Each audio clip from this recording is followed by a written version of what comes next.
Hello, everybody. So we are back in the studio and we are back on my phone. A lot of reasons for that. Maybe I'll get into that another time. But for right now, we're going to stick to the phone and we are going to look at what is going on my studio bench today or in my studio today. So I started this project with this girl right here. Maybe that's not technically true, but this is where I'm going to start.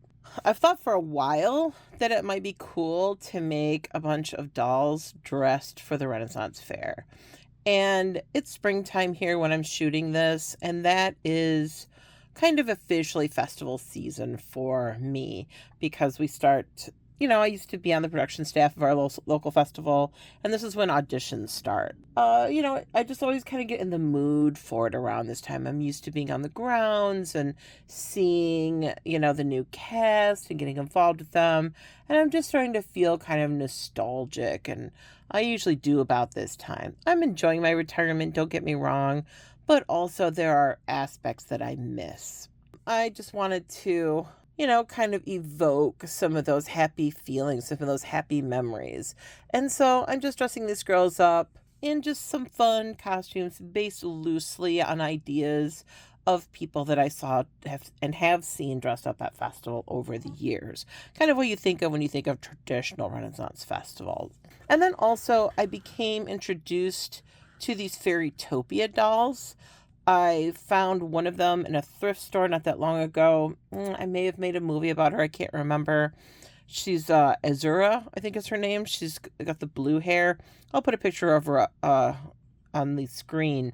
She's really lovely. She was in kind of rough shape when I got her, but she came together really nicely. She cleaned up really well. I was able to find her dress and get her all fixed up. The only thing is she doesn't have her wings, but I thought, it might be kind of a fun project to make her wings. Kind of regretting not bringing her in here right now, but I really don't want to focus on her because she's kind of as fixed up as I'm going to get her for right now. But that kind of spurred me on to start looking at other dolls in the collection. And so I ran into this girl. So this is Dandelion, and she just has the cutest face in my book and the prettiest face paint. Like, I don't know if you can see her here. Let me try to adjust the light a little better for her. She's just beautiful, and she's this really pretty face mold. And I love that their legs are painted, but yet they have kind of a regular-ish kind of skin tone. It's just kind of a fun mix between what we did out at festival. Our fairies were airbrushed by the very talented Russ Van Ness, and their costumes, were really cute, very reminiscent of this kind of a costume. Very kind of fantasy fairy was our vision at the time. And it was just really beautiful and fun. So I ran into this girl, and she just reminded me of our fairies in the Dell. Her hair is down. She needs to have her hair restyled. But other than that, she's in really good shape. I bought her online at the big auction site online, eBay. And yeah, I thought I'd fix her up. Her top of her dress is a little frayed.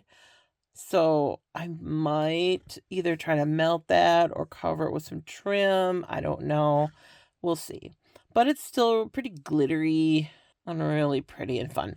So we'll fix her hair up and then we'll work on her wings. Now, my other girl doesn't have this anymore, but because I was wondering, I kept wondering, like, how do their wings attach? Well, apparently there was this plastic tab that the wings were sewn to at one point. She still has her plastic tab. The other girl does not have hers on her dress anymore. So I'm going to give that some thought and kind of figure out what I want to do for her wings. I may do a traditional kind of wing setup like are done for, humans. I don't know. We'll see. I'm going to experiment with some materials for her for wings. Then I thought, when I was making this dress, I thought it came out really well, but the bodice is a little long in the back. So I thought, oh, maybe I can use that same pattern for a tall Barbie. So I have this tall Barbie here with the fantasy hair. She came from the Care Bear Barbie. And I really like her face. Even though she's a Millie face mold, she's still really cute.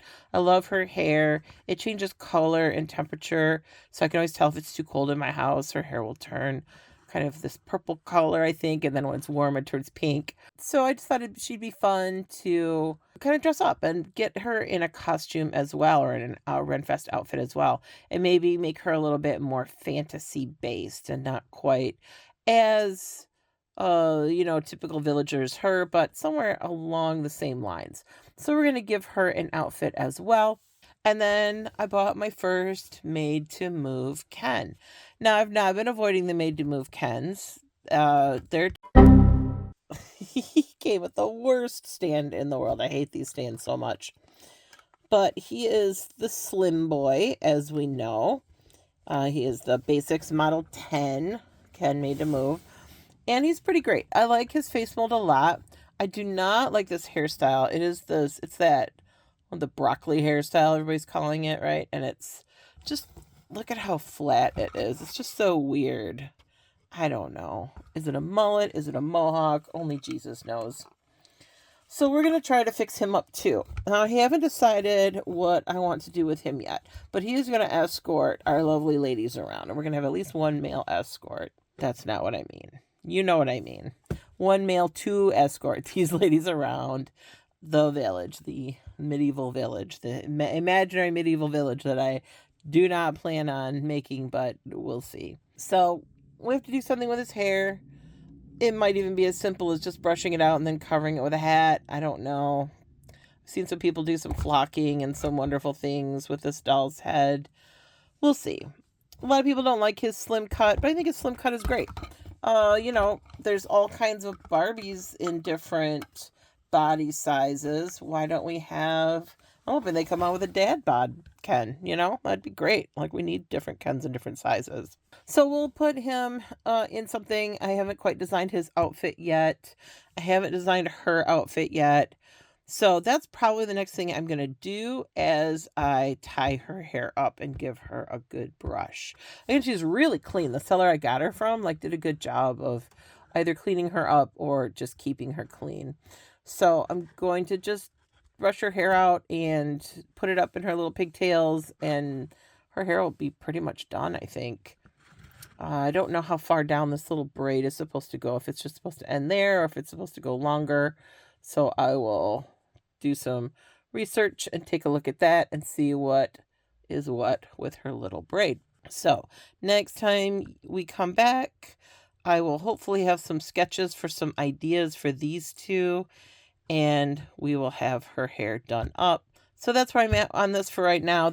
You're coming in on the ground floor. I know this does not look like the ground floor, but this was really a prototype to try out this pattern that I'd created and all that kind of stuff. So now that I've kind of got these kinks worked out, I can go over it a little bit more carefully and show you what I've done. And this is the Passport Paris Barbie.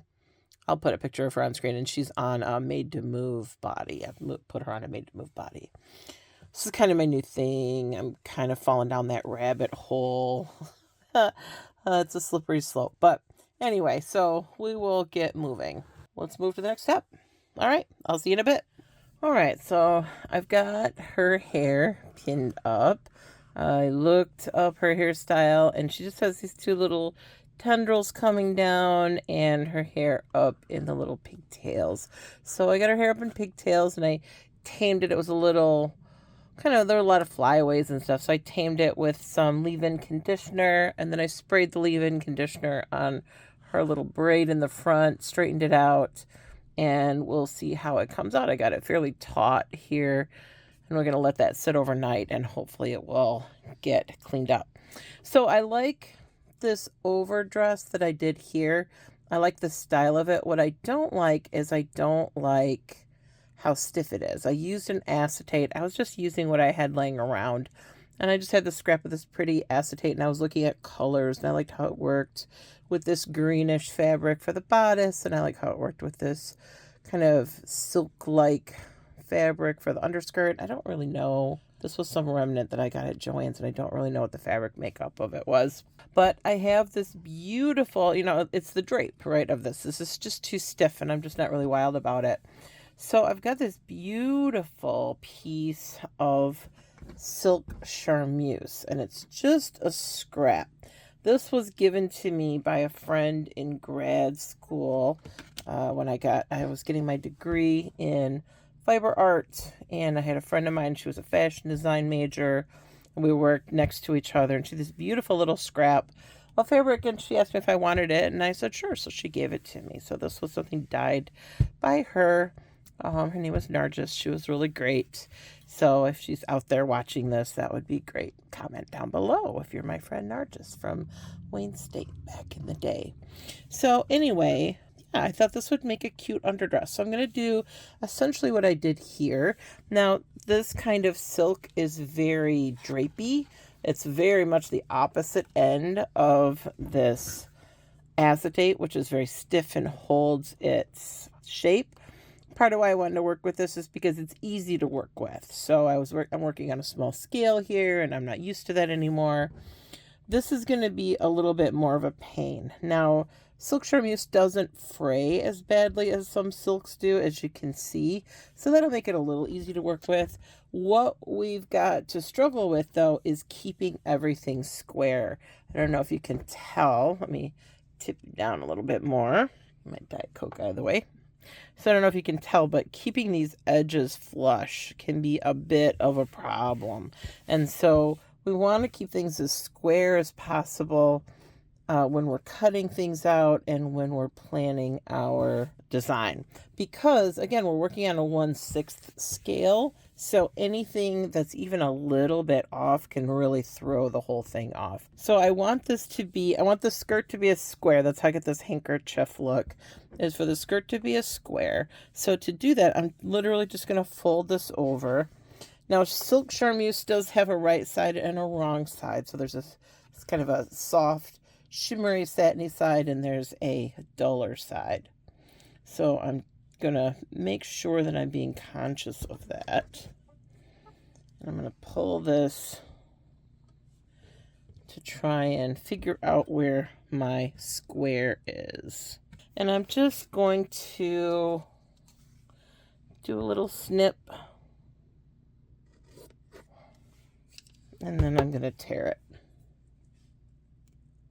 Maybe.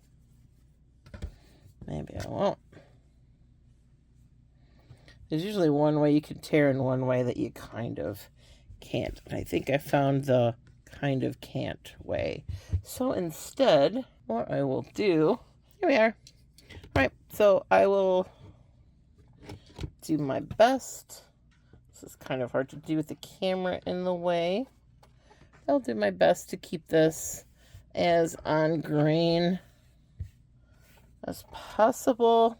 Now, I could attach this to a piece of paper and use that piece of paper to kind of keep things flat. And I may end up doing that if this gives me too many problems.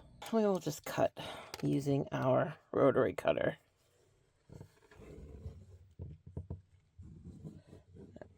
Being very careful. All right. I think my blade needs to be replaced. But also, silk just doesn't cut like a cotton does, because it's not cotton. So it doesn't cut as cleanly. So now I get a pretty straight cut this way. Now we will check it to see which way. How do we want it to go? This way it should tear much easier, yeah. All right, so we've got a scrap. This we can use for the bodice, and this one we can hopefully use for the sleeves. At least that's my vision. Okay, just gonna lay these out, and I can see that my cut isn't all that straight. This is where if you have a grid laid out, you know, it can help you straighten things out. But we're just gonna work with what we've got and trim this up as best we can. We do want it to be fairly straight. Again, if it's too off, you know, it's 1/6 scale, so there's little tolerance for it being off. But that being said, it's also a handkerchief hem, so it doesn't have to be like perfectly even all the way around. It's part of why I wanted to use this for handkerchief hem. All right, so I'm going to fold this into quadrants. Kind of check it. It's mostly square. It's pretty good. It'll neaten up a little bit as we go along. And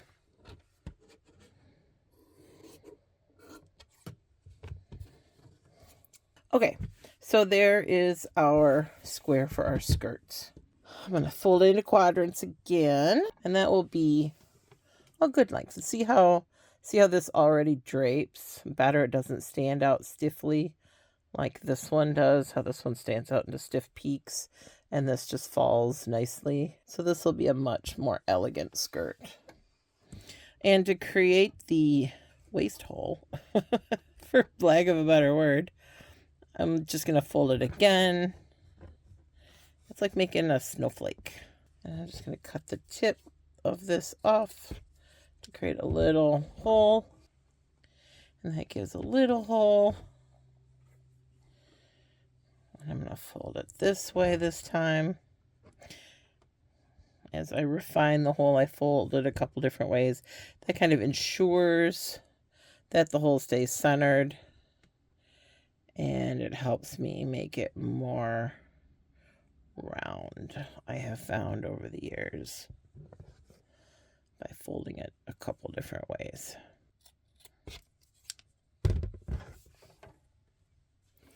All right. Even it out just a little teeny bit. Again, this fabric is really tough to work with, so if you're not used to working with really soft fabrics, don't make your life difficult. Work with something a little easier. I'm just a masochist. And this is going to be a little big. I didn't put any elastic around the waist of that dress. I just allowed the bodice to kind of cinch things in. And I think I'll do that with this dress as well. It's one less step to worry about. Okay, let's see where we are. This is the bigger piece. That's fine for a bodice. So we'll just stitch this up. I will cut this down just a little bit. There's a little snag there, and I just want to get rid of that snag. So we'll cut that down just a little bit. There is that. So that'll be for the bodice. And we'll cut this down in length once we get it sewn up the sides. So that'll be the next thing we do. Sew that up the sides. And it needs to be a little long too, because we're going to put elastic up at the top and we need room for the elastic to go. So there's the selvage edge up here, and I'm leaving that selvage edge so that way when we roll it over, I don't have to do a double roll. One of the problems with that bodice was there's a lot of bulk to it. Part of that's from the elastic all the way around. Part of that is because the fabric having to be rolled and then rolled again. So this fabric is nice and thin, so only having one layer of fabric down and stitched down will be a lot easier to kind of hide under the bodice. Okay, now this is my plan for the underdress, right? And then we'll cut the sleeves out of this. I don't know what those are going to look like yet. We'll solve that problem in a moment. We'll probably just do big bell sleeves like she's got. They're easy, simple, and pretty. Very nice to look at. They are easy to do. And actually, if I snip that little piece off, notice how I'm trying to work with just like rectangles, again, because this fabric is very smooshy and easy to kind of throw out of alignment. It's easier to just work in rectangles because then you know what everything is. But that might actually work for her sleeve. So maybe I do know what I'm gonna do. And we will just cut this in half. And there's her sleeve. So we've got two sleeves, bodice to the underdress, and the skirt to the underdress. We'll work out trims and all that kind of stuff as we go along. Now I've pulled some other fabrics. I have more of this somewhere. So this is a silk shantung, And it's a lovely fabric. It's a scrap left over from my first foray into making princess dresses. And I don't have a lot of this. You can see this had been part of the bodice that I'd screwed up and I had to recut it. So this is just a scrap I held on to color match and, for other things, and because it's a nice big piece. But it's not huge. I don't have enough here to make an underskirt with, because I think that would be lovely, right? Like this shade of blue as an underskirt with this on top of that. Wouldn't that just be like celestial? But I don't have more of this on hand, and I don't know that would be her dress then. Like, I don't know that blue goes with her purple hair. Like, I don't know that that's her color story. This turquoise works with it, but I don't know that kind of royal blue does. Now, I do have a little scrap of this. So this is silk noir. This is raw silk that I dyed back in college, just a little scrap of it. This is kind of cool, and I like it with that yellow, and I like it with her hair. So this is kind of fun. This is color theory, right? Like, you have to think, like, what's your color story? I automatically have this purple, and it does change to pink if the temperature changes. So I already have one color that I'm married to. So I have this purple. What other colors go with this purple? Well, I can go with this yellow color. Those are complements, right? And then what are my third and or fourth colors? So I always try to think at least in 3 colors. When I would coach the cast at festival, I would always tell them, think in terms of 5 colors. 5 colors, 3 textures. Because if you think about how people dress, that's how they dress. 5 colors, 3 textures. This is a color, right? That purple, red is a color. This yellow is a color. And if you think in terms of the color wheel, let me grab a scrap here. If we think in terms of the color wheel, so we have yellow up at the top, we have violet down at the bottom. I'll put red over here and blue over here. Yellow, blue, and red being the primaries, and then violet, green, and orange being the secondary colors. And then you got the tertiary colors between those. So yellow, orange, red, orange, red, violet, blue, violet, blue, green, and yellow, green, right? So there's your 12-step color wheel. So if I'm starting with this yellow, right, and I've got this red violet that I'm starting with too, like here are 2 of my colors, the next obvious color would be like a blue violet, because then that's a triad of colors. But also I've got this kind of blue green kind of color. So what do we got going on there? Well, blue green, let's see, and red violet, like what's their relationship to each other? So this is the conversation that I'm going to have with myself. Like, what are my options here? Do I want to try to dig up something blue violet? Do I want to go with this blue green? Where does this fit into the color story? Does that mean I need to find some red orange, right? To kind of balance out that blue green. Do I want to, I don't know where I'm going to go with this yet. This is kind of a cool yellow.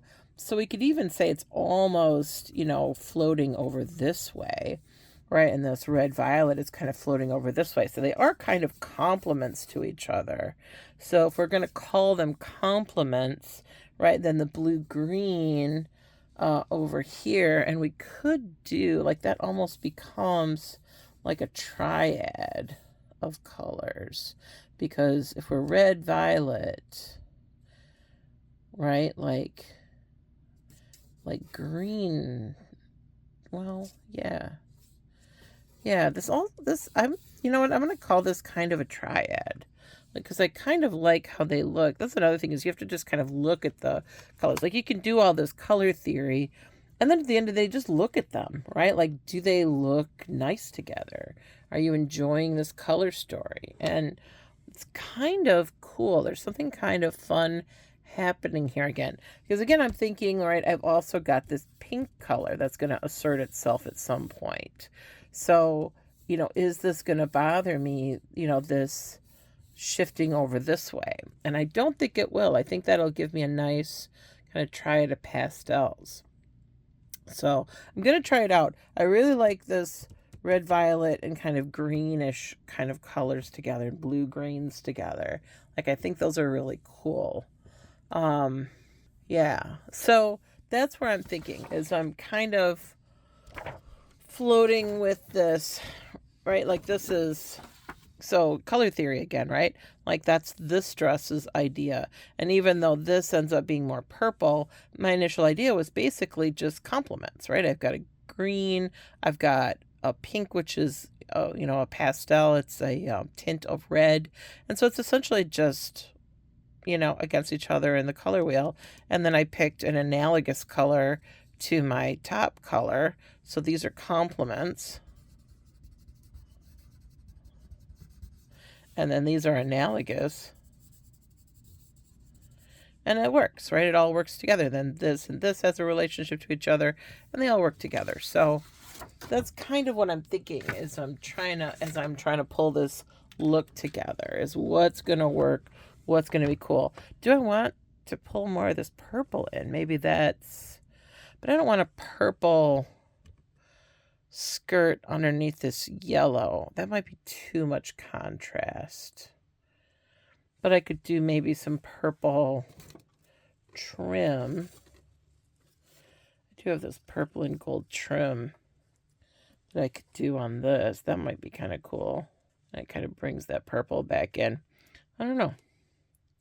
I have this too, this green. I don't know that I want green though. I don't really like green that much. I have a hard time using that as a color. All right, we're gonna put her back up here. I've got her in these kind of punkish boots for right now. I don't know what boots I'm gonna put her in. I may give her these boots because these are kind of squishy, and I've got a more plasticky pair. Like, these are kind of rubbery and squishy. I've got a plasticier pair that I think will fit her feet because she's got the normal size feet, and then these will fit the larger tall Barbie feet, I think. So I may switch them around because these 70s lace-up boots look vaguely Renfesty to me, so I may do that. All right, so that didn't solve the problem. Like, because these three together look nice, right? These are kind of an analogous color story. But again, I don't think they go with her. I don't think this is her outfit. So that's my dilemma. So I'm going to go look for more fabrics. I'm going to dig around, see what I can find. I think I'll put that away, but I'm going to stick with these two. And I'm going to look for something else that works. I'll be back. Okay, I'll show you where I'm at right now. So I found a bunch more scraps of this dyed raw silk.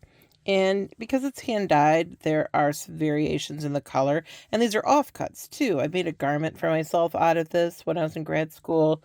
And so, of course, for that garment, I picked the most evenly dyed sections.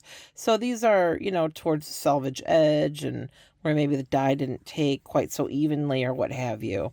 So I'm trying to weed out what are the better parts, and some dyed more green, some areas dyed more blue. So I'm trying to find what's a good mix of color. And so I found this section here where I thought the color was kind of nice and kind of even and looks, a nice mix between the blue and the green. So this is again going to, and you can see like this, there's one side, here's the other side. I guess that side's probably a little bit more even. Yeah, there we go. A little more evenly dyed. There is some coloration between right and left, but I don't think it's terrible. It looks worse on screen than it looks in person. So that is going to be our bodice. Again, this is the same pattern that I used for this girl here, that I used for her. I just nipped it in at the waist just a little bit because I think hers fits a little bit too snugly. or too loosely, sorry. So now this one should be nice and snug. I could have made the front a little bit longer because our tall Barbie's a little longer in the torso, but I don't think it's going to be that big of a deal. And I just, to get this cut out, that was as long as I could make it. I guess I could recut out of this piece, but again, you can see there's even more color striations where the color didn't take very evenly. It's not as bad on this side, but you can see like where it's really pale. And it's just where the color just didn't super take for whatever reason. So I think we'll go with this. This was the most evenly dyed piece that wasn't like really green and was big enough to cut the pattern out of. So here is our pattern for our bodice. Now we do also need a lining for the bodice. So I used this for her bodice as well. And I think I'll use this again. It's a good color. It is a little bit on the green side, but we're not going to see it. So I'll just cut a little chunk of this off and we will use it for our bodice. So this is the pattern that I've worked out. What about there? That should be pretty good. I'm just going to give this a little press. Editing Sherry here while I am setting up the fabric and getting ready to cut out the pattern. I just want to take a moment and thank my DeMedici patrons on Patreon. That's Tara Meldrum and Michael Kegley. You guys know I couldn't do this without them, and I can't do this without all of my supporters, all of my Patreon supporters, my subscribers, and my viewers like you. It's a small group that I have here, but I really appreciate you guys, and I appreciate all of your comments and all of your support. Let me know what you think about this short series that I've come up with in these Renfest dolls. Are you digging this? Is this a nice intersection between making things and, collecting things and looking at dolls? Let me know what you think. So I'm going to come back and we're going to continue on with this outfit without any further ado. Before I go, though, make sure you like, subscribe, share, do all that great YouTube stuff, okay? That just puts this video in front of other people so more people can see this, so that hopefully maybe we can grow this audience. All right? I love you guys. Right back to the video. So that was the same process I went through for the main fabric. And what I did on her bodice is I stitched all the way around and then I pressed all the edges inward and stitched them down flat. And that seemed to work pretty well. So kind of flat lined it instead of bag lining it. Bag lining it sounded like such a pain because these are such small pieces. So I'll probably do that process again. I'll just stitch down around the whole thing. The lining serves a couple purposes. It gives me something to stitch things like the closures and all that too on the inside. It also gives me a little bit of extra structure on the inside of the bodice. So it gives the bodice just one more layer of fabric, so it's just a little bit stiffer and has a little bit more structure to it. So there's her bodice. Now, I do have one other fabric that I could use. I do have this cream colored bit of silk that I got from who knows where.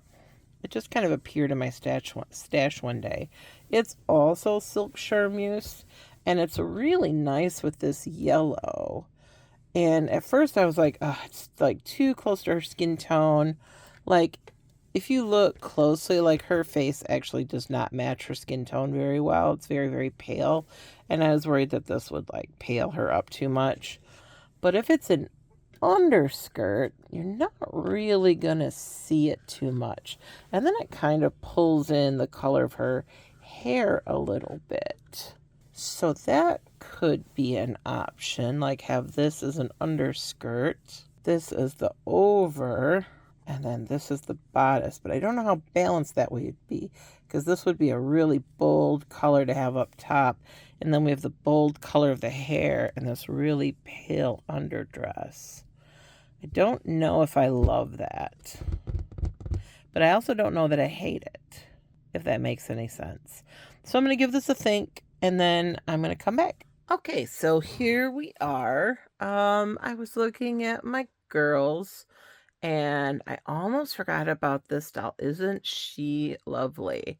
And I got looking at all these beautiful purples, for my Care Bear Barbie here. And then I got thinking, wow, she's got that lovely purple eyeshadow. Wouldn't she be pretty in some of those purples? And then I pulled out this blue again and I held that up, and with her beautiful dark hair. So anyway, she may end up with a Renfest dress too. But let's set her aside for a moment. When last we were looking, I was looking at this for my bodice fabric, this for my underdress, an overskirt, I should say. And then look at this iridescent fabric, because she's got that fantasy hair color. So I think she could pull off a fantasy fabric. What do you think? And like, this is kind of fun. Like, it pulls in the purple from her hair. There's some of this blue-green in here and some of the yellow from this fabric. I don't know. I kind of feel like it will work. So I'm going to try it. I don't know if I want to do another handkerchief hem with this or if I want to do another straight skirt. I'm not quite sure how much is on here. Yeah, I got a weirdo piece I marked. I was very ambitious. So I've got just a little less than a yard on here. So actually I have quite a bit that I could do something with. So I'm going to think about it, but I think that's what I'm going to go with. I don't think I like any of these others. I think this is too much contrast with any of these other colors. I don't know. Maybe this one might not be too bad. Like, it kind of balances out. Because here's my issue. Like, this is so pale. Is this going to overcome that because it's so, like, it's a deeper hue? Right? Like, this doesn't have a very high value to it. So I was worried about this overcoming it and being too heavy, especially with her deep color in her hair. But when it goes pink, it's much lighter. So it's not as much of a problem. But anyway, I don't know. But then I saw this and I'm just really in love with this combination right now. So right now, that's what I'm thinking. Of course, it's color shift. So I'm going to have to see if it's a directional color shift or if it's pretty even. Right now, it's looking pretty even. But it's iridescent. It's got kind of mild rainbows to it. Really lovely. So I think this is going to work. And it's in the same color family as her hair. I don't know. I think that's going to balance things out. So right now, that's where I'm sitting. So I'm going to clear these out. Move them off to the side for right now. So where I'm at in the construction is I am hemming this for right now. Getting that done. So you can see I've got 2 sides hemmed. I'm going to work on the 3rd side. I just want to kind of nail this down so that I don't have too much fraying going on. Then after this is hemmed, I will stitch the bodice together. That's the bodice piece. I will stitch this together, and I'm going to do a flat felled seam. So I'm going to do or is it a French seam? Well, either way, I'm going to stitch, trim it down, turn it inside out, stitch again. I'll link to my edge finish playlist, and I'll show you which edge finish I'm doing on it so that you can see. And then once that's done, once this tube is sewn, we will stitch these 2 together. We'll do a casing for the elastic. Bob's your uncle. We have an underdress. So that's probably where I'll be when I see you next. All right? So stick around.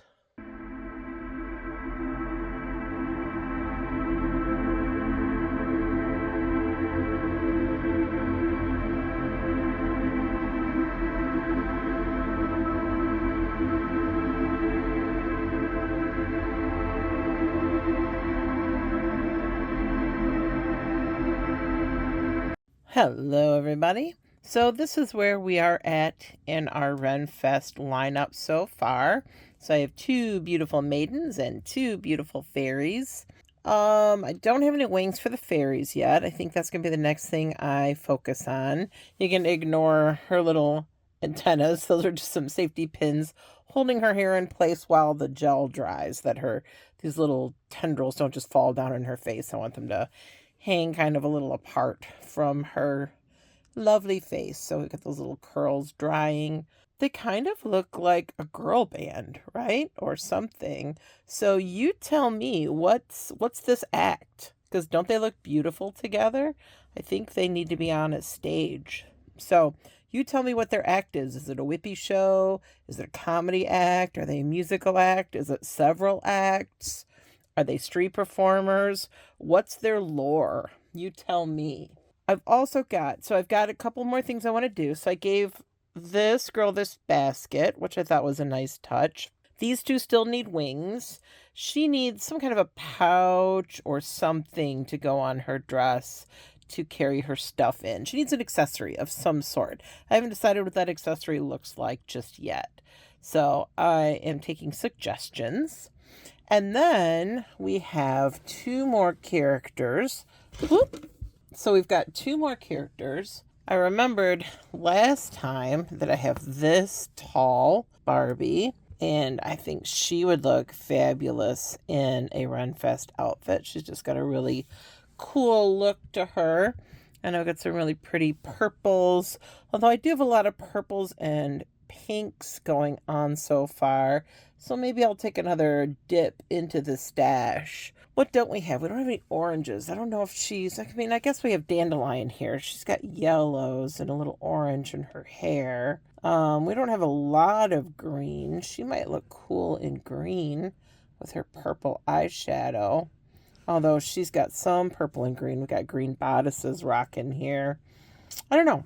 So I'll think about that and give her a little more consideration. But I think she would be super cute in some kind of outfit. So we'll put her over here next to the other tall Barbie and think about what she might look good in. And of course, we have our one boy doll. Now, don't laugh. His hair, I don't even know what to do with his hair, y'all. It is such a mess. It is so dry and curly, which is fine, but it's just like, it's thinner back here than it is up here. It's so thick up here, and it's really thin back here, and it's longer on top than it is in the back. It's just a weird cut, and I really don't know what to do with it. So, I don't know. I don't want to trim it necessarily, but we may put it under a hat. He may get a floppy hat of some sort. We may tame these curls a little bit and make them more individualized, and maybe something like that might be cool. So I'm going to play with his hair a little bit and see what I can do with it. He's a very handsome doll. I like his jawline. He's really good looking. So I think he'll be a fun addition to the group. He's also the only boy. I mean, he could be doing his own thing. He could be a stagehand. He could be percussion. I don't know. Like, he could be something. He needs to be involved, right? He wants to play. So tell me what his role is. What do you think? What could he do in the band? And what's his color story? This beige, I don't know about you, but this beige outfit, this is not doing it for me. Like, so many of the girls in this collection have such cute outfits, and this is just like, why is Ken always in shirts or in shorts? Some boxy, shapeless shirt and sandals. Like, seriously. They have gotten so unimaginative with Kens these days. So we're going to spruce him up. We're going to give him a better look. And we're going to make him look a little bit more, princely or something. We're going to do something with him. I kind of like this idea of swooping his hair over and giving him this romantic kind of swoopiness, and then give him a flat cap on top. So I'm going to do some sketches, come up with some ideas for him. I might come up with some ideas for her too. We'll see. I'm on the fence with her. She looks good with the band, I guess. She's just got really, she might be kind of fun. So we'll see. All right, so this is the lineup so far. Tell me what you think. What's their story? Who are they? All right. So that's all for now. I will see you in the next video, and we will continue on our Renfest journey.